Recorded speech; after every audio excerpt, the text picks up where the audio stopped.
Assalamu alaikum dear students. This is Reham Rahman and I'm your computer science teacher for grade 9. Our today's topic is the continuation of our last topic, that is logical operators, और आज हम बात करेंगे और not operators. So dear students, जैसे कि आपको बताया आज का जो हमारा टॉपिक है वो है लॉजिकल ऑपरेटर्स पर ही. लास्ट लेक्चर में हमने डिस्कस किया था एंड के ऑपरेटर को, एंड के लॉजिकल गेट को. आज हम जो डिस्कस करने जा रहे हैं वो और नॉट का लॉजिकल ऑपरेशन है. हमेशा की तरह आज के टॉपिक पर मूव करने से पहले let's have a quick recap of our last lecture. Last lecture में जैसे मैंने आपको बताया हमने एंड के ऑपरेटर को डिस्कस किया था कि जब हम एंड का ऑपरेटर लगाते हैं, एंड का लॉजिकल ऑपरेटर लगता है, उसकी आपको पिक्चर भी दिखाई थी और बताया था कि जब हम एंड का ऑपरेटर लगाते हैं उसकी कंडीशन क्या होती है. उसकी कंडीशन ये होती है कि आउटकम उसी सूरत में ट्रू होगा जब हमने जो कंपाउंड प्रेपोजिशन बनाई है उसमें जितनी भी प्रेपोजिशंस को यूज़ किया है, हर प्रेपोजिशन का रिजल्ट अगर ट्रू है तभी हमारे पास एंड पे जो आउटपुट आएगी वो ट्रू आएगी. उसकी ट्रुथ वैल्यू उस पर डिपेंड करती है, हर उसके अंदर जो भी प्रेपोजिशन यूज़ किया है उनकी ट्रुथ वैल्यू उस पर डिपेंड करती है हमारे आउटकम की ट्रुथ वैल्यू. हमने टेबल देखा था, हमने उसका गेट आपको दिखाया था और ये देखा था कि अगर लेट्स से हमने दो प्रेपोजिशंस को कंबाइन करके कंपाउंड प्रेपोजिशन बनाई है तो अगर उन दो वैल्यूज़ में से किसी एक की भी वैल्यू फॉल्स है तो हमारे पास आंसर जो है, हमारे पास आउटकम जो है फॉल्स ही आएगा. ट्रू उसी कंडीशन में होगा जब दोनों प्रेपोजिशंस ट्रू होंगी. आज हम डिस्कस करेंगे सबसे पहले अपने और ऑपरेशन को, जो और का लॉजिकल ऑपरेशन है, जो और का लॉजिकल गेट है वो क्या है. और का ऑपरेशन हम यूज़ करते हैं अगेन जैसे हम एंड का ऑपरेशन यूज़ करते थे और एंड का ऑपरेटर यूज़ करते थे एक से ज़्यादा प्रेपोजिशन को कंबाइन करने के लिए, उसी तरह ही एक से ज़्यादा प्रेपोजिशन को कंबाइन करना है to make a compound preposition तो हम और का गेट भी यूज़ कर सकते हैं और का ऑपरेटर भी यूज़ कर सकते हैं. फॉर एग्जाम्पल लास्ट हमने एंड की जब बात की थी तो हमने प्रेपोजिशंस जो देखी थी हम उन्हीं को रिपीट करेंगे. Let's say I am happy. जब हमने एंड को बोला था तो मैंने लगाया था AND कैपिटल में, एंड टुडे इज़ फ्राइडे. जब हम और को अब आज डिस्कस करें तो मैं बात करूंगी आई एम हैप्पी और OR in the capital form और टुडे इज़ फ्राइडे. अब इस केस में जो और ऑपरेटर है वो क्या करेगा, और ऑपरेटर चेक करेगा कि क्या जो दो प्रेपोजिशंस यूज़ की हैं उनमें से किसी एक की भी वैल्यू ट्रू है. लेट्स से अगर पहले वाली की वैल्यू ट्रू है, yes I am happy, yes I am happy, और दूसरे की वैल्यू फॉल्स है, टुडे इज़ नॉट फ्राइडे, तो एंड रिजल्ट पे वो मुझे ट्रू ही शो कर देगा बिकॉज दोनों जो प्रेपोजिशंस यूज़ की थी उसमें से एक की वैल्यू तो ट्रू थी तो इसलिए उसने रिजल्ट जो दे दिया वो ट्रू दिया. और में हमेशा ट्रू आपको मिलेगा तब जब जितनी भी प्रेपोजिशंस यूज़ हो रही हैं उनमें से कोई एक भी ट्रू हो जाएगी तो आंसर आपका ट्रू हो जाएगा. फॉल्स उसी कंडीशन में हो गया रिजल्ट आपका जब सब प्रेपोजिशंस का जो रिजल्ट है वो फॉल्स होगा. उसी सूरत में जो आपको आउटकम मिलेगी वो फॉल्स मिलेगी. एंड का ऑपरेशन जो हम यूज़ करते हैं उसमें हमने देखा था कि हम डॉट का सिंबल यूज़ करते हैं, जबकि और के ऑपरेशन में हम प्लस साइन यूज़ करते हैं. जब हमने इसको बूलियन फॉर्म में लिखना होता है तो हम प्लस साइन यूज़ करते हैं जिससे हमें पता चलता है यहाँ पे और का ऑपरेशन यूज़ हुआ होता है. दिस इज़ द पिक्चर जो आपको नज़र आ रही है, ये है हमारे और के गेट की पिक्चर. जब हम और गेट को रिप्रेजेंट करते हैं सर्किट में तो उसकी शेप कुछ इस तरह से होती है. अब यहाँ पर आपको दो इनपुट्स दी हुई हैं A एंड B.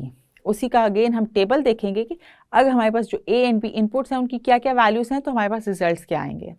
फर्स्ट में अगर आप देखें जो टेबल आपको बता रहा है A की वैल्यू भी 0 है, B की वैल्यू भी 0 है, आपके पास आउटकम क्या आया 0. दूसरे में A की वैल्यू 0 है, B की वैल्यू 1 है, आउटकम हमारे पास 1 आया. तीसरे में A की वैल्यू 1 है, B की वैल्यू 0 है, आउटकम अगेन 1 आया. एंड लास्टली A की वैल्यू भी 1 है और B की वैल्यू भी 1 है तो आउटकम हमारे पास 1 आया. जब हमने देखा कि कोई एक भी वैल्यू जो हमारे पास ट्रू है, हम 1 को रिप्रेजेंट कर रहे हैं ट्रू से, कोई भी एक इनपुट जो है वो ट्रू है तो हमारे पास आउटकम ट्रू ही आया. आउटकम फॉल्स उसी कंडीशन में हुआ जब हमारे पास दोनों दी हुई इनपुट्स फॉल्स थी. जिस तरह हमने देखा था कि जब हमने एंड गेट्स की बात की थी उसी तरह ही एंड ऑपरेटर की जब बात की थी उसी तरह ही और के ऑपरेटर में जब हम देख रहे हैं उसकी हमने अगर लॉजिकल नोटेशन देखनी है that is x is equals to A और OR in the capital form और B. जब इस तरह से लिखा होगा means the expression is written in logical form. दूसरी तरफ जब हम बूलियन की फॉर्म में इसको लिखेंगे तो हम कैसे रिप्रेजेंट करेंगे x is equals to A plus B because plus is the sign that shows कि यहाँ पे और का ऑपरेटर यूज हुआ है. हम ट्रुथ वैल्यू की हमने बात की थी, हमने एक आपको टेबल पहले भी दिखाया था एंड का। उसी तरह अगर हम और का ट्रुथ वैल्यू का टेबल देखेंगे तो कुछ इस तरह से होगा कि अगर आपके पास इनपुट दोनों ही ट्रू हैं, आपके पास दोनों स्टेटमेंट्स ट्रू हैं, दोनों प्रेपोजिशन ट्रू हैं, तो आपके पास आउटकम ट्रू है। इनपुट में अगर आपके पास एक ट्रू है और दूसरी फॉल्स है, आउटकम ट्रू ही रहेगी। या फिर पहली फॉल्स है और दूसरी ट्रू है, तब भी आउटकम ट्रू ही रहेगी। और लास्टली अगर फर्स्ट प्रेपोजिशन भी फॉल्स है और सेकंड भी फॉल्स है, आउटकम आपके पास फॉल्स आएगी। ये तो बात की थी हमने और के ऑपरेटर की। और का लॉजिकल गेट भी हमने देख लिया कि वो कैसा नज़र आता है, ताकि आपको अगर कभी शॉर्ट फॉर्म में अगर आपका कोई क्वेश्चन आए पेपर में या एमसीक्यू आए, तो आपको पता हो कि और का जो लॉजिकल ऑपरेटर है, लॉजिकल गेट है, वो देखने में कैसा होता है। अब हम बात करेंगे अपने थर्ड लॉजिकल ऑपरेटर की, that is not, NOT, not का ऑपरेटर। नॉट का ऑपरेटर हम कहाँ यूज़ करते हैं, लेट्स डिस्कस दैट। जिस तरह हमने एंड और के ऑपरेटर्स की बात की थी, उसमें हमने बात की थी कि एंड और का ऑपरेटर डिफाइन करता है, आपके कनेक्ट करता है दो प्रेपोजिशंस को, और उसका रिजल्ट पर उसका क्या इफेक्ट आता है वो बताता है। जब हम नॉट के ऑपरेटर की बात करते हैं, ये प्रेपोजिशंस को कनेक्ट नहीं करता आपस में। ये क्या करता है, ये प्रेपोजिशन को, जो हम प्रेपोजिशन यूज़ कर रहे हैं, उसको निगेट करता है। मीन्स जो मैं बात कह रही हूँ, जब अगर लेट से नॉट का ऑपरेटर लगा हुआ है, तो वो मेरी बात का उल्ट लेगा। For example, I am happy. अब आई एम हैप्पी की स्टेटमेंट नॉट के ऑपरेटर इस्तेमाल होने के बाद क्या बन जाएगी, आई एम नॉट हैप्पी। मेरी स्टेटमेंट जो कि ट्रू थी, वो उसको फॉल्स कर देगा अगर उसमें नॉट का ऑपरेटर लगा हुआ है। तो इस तरह बात की थी, टुडे इज़ फ्राइडे, नॉट का ऑपरेटर लगाएंगे तो क्या बन जाएगा, today is not Friday. So not का ऑपरेटर हमारा जो प्रेपोजिशन है उसका ऑपोजिट कर देता है उसको, जब हम उस पर नॉट का ऑपरेटर इस्तेमाल करते हैं। सो हम कह सकते हैं नॉट के ऑपरेटर में जो ट्रू है वो फॉल्स हो जाता है और जो फॉल्स है वो ट्रू हो जाता है। नॉट के ऑपरेटर को हम किस सिंबल से रिप्रेजेंट करते हैं, हम इस सिंबल से नॉट के ऑपरेटर को रिप्रेजेंट करते हैं। अगर आपने बताना हो कि नॉट का ऑपरेटर यहाँ पे इस्तेमाल हुआ है, नॉट का लॉजिकल गेट यहाँ पे इस्तेमाल हुआ है, तो हम ये सिंबल लगाकर उसको शो करते हैं। Let's have a look of the logical gate of not. जब आपको सर्किट में बताना हो कि सर्किट में कहाँ पे नॉट का ऑपरेटर लगा हुआ है, नॉट का लॉजिकल गेट कहाँ है, तो उसकी लुक कुछ इस तरह से आती है। एक ट्रायंगल है, उसके आगे एक सर्कल है, और इनपुट यहाँ पर हमारे पास एक ही इनपुट आ रही है, क्योंकि हम एक ही स्टेटमेंट को ऑपोजिट कर रहे हैं, और एक ही आउटपुट आ रही है उसकी। इसका आपको वैल्यू भी, अगर हम ट्रुथ टेबल देखें, वो भी सिंपल है। इनपुट ए है हमारे पास, अगर इनपुट ए 0 है तो आउटपुट क्या आ जाएगी 1, और इनपुट अगर 1 है तो आउटपुट आ जाएगी हमारे पास 0। मतलब उसको रेसिप्रोकल हम कर देते हैं, उसका उल्ट कर देते हैं, इनपुट का उल्टा कर देगा जहाँ पर नॉट का ऑपरेटर लगा हुआ होगा। सो इफ़ इनपुट इज़ 1, जो हमारे पास आउटपुट आएगी वो 0 आ जाएगी। इफ़ इनपुट इज़ 0, तो आउटपुट जो आएगी हमारे पास वो 1 आ जाएगी।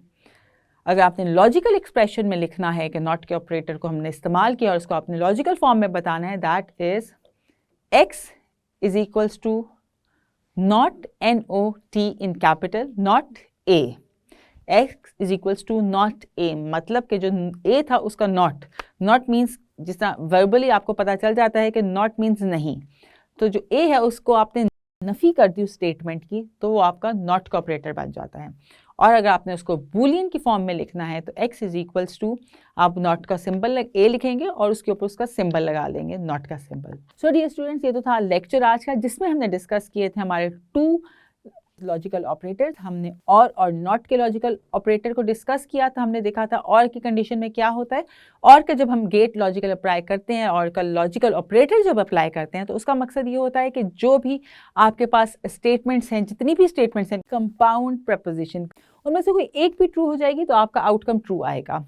फॉल्स आउटकम तभी आएगा जब सारी प्रपोजिशंस जो हैं वो आपको आंसर फॉल्स में दे रही हैं। और इसके लिए जो हम सिंबल यूज़ करते हैं वो प्लस का यूज़ करते हैं टू रिप्रेजेंट यहाँ पे और का ऑपरेटर यूज़ हुआ है इन बूलियन फॉर्म। फिर बात की हमने नॉट के ऑपरेटर की। नॉट के ऑपरेटर में हमने देखा कि ये कुछ कनेक्ट नहीं करता प्रपोजिशन को आपस में, ये प्रपोजिशन का उल्ट कर देता है, प्रपोजिशन की नफ़ी में जाता है ये। अगर मैं कह रही हूँ येस तो ये कहेगा नो, अगर मैं नॉट का ऑपरेटर लगाऊंगी तो वो कहेगा येस। फिर हमने देखा कि इसका सिंबल कौन सा इस्तेमाल करते हैं टू रिप्रेजेंट नॉट ऑपरेटर, वो भी हमने देखा, और उसका हमने ट्रुथ टेबल भी देख लिया। आपको सर्किट्स की हमने जो इन लॉजिकल गेट्स की बात की है उनके गेट्स भी आपको पिक्चर्स में दिखा दिए, ताकि आगे कहीं भी वो यूज़ हो रही हो आपके सामने पिक्चर आए तो आपको पता चल जाए ये एंड का ऑपरेटर है, ये और का ऑपरेटर है और ये नॉट का ऑपरेटर है और उनके यही गेट्स हैं रिस्पेक्टफुली। सो डियर स्टूडेंट्स, हमने तो अपना टॉपिक कर लिया है डिस्कस, बट हम शेयर करते हैं आपके साथ थोड़ी सी एक्स्ट्रा इन्फॉर्मेशन। क्या आपको पता है कि where are OR gates used in real life? आज के टॉपिक में हमने डिस्कस किए हैं और गेट्स को, तो क्या आपको पता है और गेट्स हम अपनी रियल लाइफ में कहाँ पर इस्तेमाल करते हैं? इर्द गिर्द हमारे कहाँ पर और गेट्स का इस्तेमाल हो रहा है? OR gates, they are basically used in circuits involving computation and processing. जहाँ पे computation हम use करते हैं, वहाँ पे processing use करते हैं, वहाँ पे हम इस्तेमाल करते हैं OR gates का. They are also used in push button switches, for example doorbells. वो buttons जिनको हम push करते हैं, उनमें भी OR gates का इस्तेमाल हो रहा होता है in real life. हमने जैसे कि doorbell जो है आपकी, आप उसको push करते हैं, press करते हैं एक्चुअली डोरबेल को रिंग करने के लिए, उसमें इस्तेमाल होता है हमारे और गेट्स का। इसी तरह ही they are also use in functioning of street lights. जो स्ट्रीट लाइट्स आप देखते हैं किसी रोड पर जा रहे हैं, जो स्ट्रीट लाइट्स लगी हुई होती हैं, उनके अंदर भी इस्तेमाल हो रहा होता है हमारे इन्हीं और गेट्स का, जिससे उनको पता चलता है कि अब इन्होंने ऑन होना है और या कब ऑफ होना है। तो स्ट्रीट लाइट्स में भी इस्तेमाल किया जाता है इन और गेट्स को। और गेट्स हमने देख लिया कि वहाँ पे इस्तेमाल होते हैं जहाँ पे हमें पुश बटन्स हमने यूज़ करने होते हैं, फॉर एग्जांपल डोर बेल्स या स्ट्रीट लाइट्स जहाँ पे इस्तेमाल हो रही होती हैं।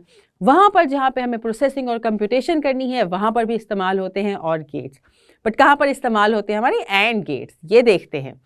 And function is used in many places on an automobile. Automobile industry में हमारे एंड फंक्शन जो है ना, हमारे जो एंड लॉजिकल गेट है, यहाँ बहुत इस्तेमाल हो रहा होता है।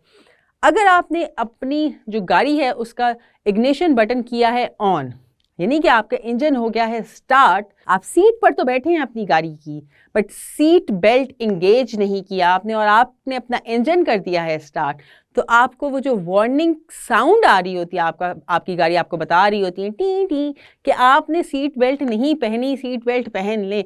वो क्या बात कर रही होती है? वो ये आपको बता रही होती है कि आप का जो एंड ऑपरेटर के थ्रू आपको ये पता चल रहा होता है, वो जो अलार्मिंग साउंड दे रहा है वो हमारा दे रहा है हमारा एंड गेट। जो एंड गेट का इस्तेमाल हो रहा है वहाँ पर हो रहा है ऑटोमोबाइल में कि आपने इंजन स्टार्ट कर लिया, आप सीट पर बैठ गए, बट आपने जो सीट बेल्ट है उसको फिक्स नहीं किया और उसके लिए आपकी गाड़ी आपको मुसलसल एक अलार्मिंग साउंड देती रहती है अनलेस आप सीट बेल्ट पहन ना लें। वहाँ पे इस्तेमाल हो रहा है हमारे एंड गेट का। तो कभी आपने सोचा था कि गाड़ी में बैठते हुए, अब ज़रूर देखिएगा कि यहाँ पर इस्तेमाल हो रहा है हमारा AND gate. Another example is a spray attachment, जो आपने आपके वॉशरूम्स में, आपके बाथरूम्स में शावर जो लगे हुए होते हैं, वहाँ पे जो शावरिंग स्प्रे होता है उसमें इस्तेमाल हो रहा है हमारे एंड गेट का। कभी नहीं गौर किया, कभी नहीं सोचा, पता ही नहीं था। अब पता चल गया है आपको कि वहाँ पर इस्तेमाल हो रहा है एंड गेट का। वहाँ पे कहाँ पे इस्तेमाल हो रहा है? गौर करें, आपके पास ऑप्शन होती है, वहाँ पे ऑप्शन होती है, बटन होता है कि आपने करना है अपने शावर की स्प्रे को एक्सपैंड। आप फुल शावर का स्प्रे लेंगे या आप उसको एक लिमिटेड फोकस कर देते हैं उसका कि सिर्फ इतना ही पानी आए, सिर्फ इस एरिया में पानी आए। तो वो जो डीलिंग कर रहा है बटन हमारा, एक्चुअली जो फिक्स कर रहा है कितना सफिशिएंट पानी चाहिए, कहाँ पे पोजीशन करनी है, वो कर रहा है हमारा एंड गेट। अब ज़रूर गौर कीजिएगा, आप ज़रूर सोचिएगा जब भी आप अपने वॉशरूम में जाएं और शावर को देखें कि यहाँ पर भी इस्तेमाल हुआ है उस एंड गेट का जो टीचर ने हमें बताया था लेक्चर के अंदर।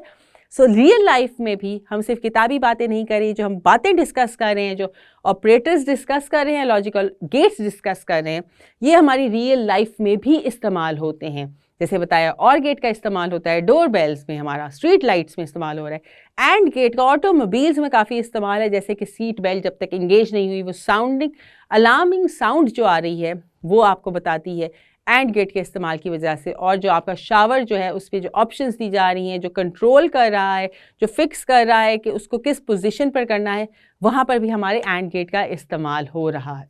So dear students, स्टार्ट करते हैं अपने MCQs को। The first MCQ that is on your screen says a dash is a sentence that can either be true or false. वो कौन सा सेंटेंस है जो कि या तो ट्रू हो सकता है या फॉल्स हो सकता है? ऑप्शन है हमारे पास अलजेब्रा, वेरिएबल, प्रपोजिशन या फिर constant. The correct option is option number 3. Preposition is a sentence that can either be true या फिर false. The next MCQ that is on your screen says 1 GB. 1 gigabyte मतलब के is equals to 1024 MB और dash bytes. 1 gigabyte को हम किसके equal लेते हैं, या तो होते हैं 1024 मेगाबाइट्स के, या फिर अगर हम सिर्फ बाइट्स में बात करें तो कितनी बाइट्स होती हैं, ऑप्शन है हमारे पास 1024 किलोबाइट्स यानी कि KB 8, या फिर 1024 raised to power 3 bytes. The correct option is option number 3 that says 1 GB is equals to 1024 megabyte MB or 1024 raised to power 3 bytes. The next MCQ on your screen says, which is a group of 8 bits enough space to store single ASCII character? कौन सा है वो group जो कि 8 bit से मिलकर बनता है, और 8 बिट्स के मतलब कि जब हम ASCII कैरेक्टर की बात करते हैं तो एक ASCII कैरेक्टर को स्टोर कर सकता है। ऑप्शंस हमारे पास बाइट्स, KB, बिट या GB। The correct option is option number 1 that says byte is a group of 8 bits. हमने देखा था कि byte is equals to 8 bits होता है। So byte is a group of 8 bits, enough space to store single ASCII character. Next MCQ says, in Boolean algebra, plus sign is used for dash operation. हम Boolean algebra में जब देखा था हमने कि plus sign को हम किस ऑपरेशन के लिए इस्तेमाल करते हैं। ऑप्शंस है हमारे पास और, एंड, नैंड या नॉट। इन 4 दिए हुए ऑपरेशंस में से वो कौन सा ऑपरेशन है जिसके लिए हम इस्तेमाल करते हैं प्लस साइन का। The correct option is option number 1 that says OR. In Boolean algebra plus sign is used for OR operation. So dear students, ये तो था हमारा आज का लेक्चर जिसमें हमने देखा व्हाट इज और ऑपरेटर, और के बाद हमने देखा नॉट ऑपरेटर को। हमने देखे इनके ट्रूथ टेबल्स और थोड़ी एग्जांपल की ताकि आपको अच्छे से क्लेरिफिकेशन हो जाए और ऑपरेटर क्या काम करता है और नॉट ऑपरेटर क्या काम करता है। आई होप आज का लेक्चर आपको अच्छे से समझ आया होगा। आपने क्या करना है, आपने करते रहना है इस लेक्चर को रिवाइज। हम मिलेंगे इंशाल्लाह अपने नेक्स्ट लेक्चर में, तब तक के लिए अपना ख्याल रखिएगा। अल्लाह हाफिज़।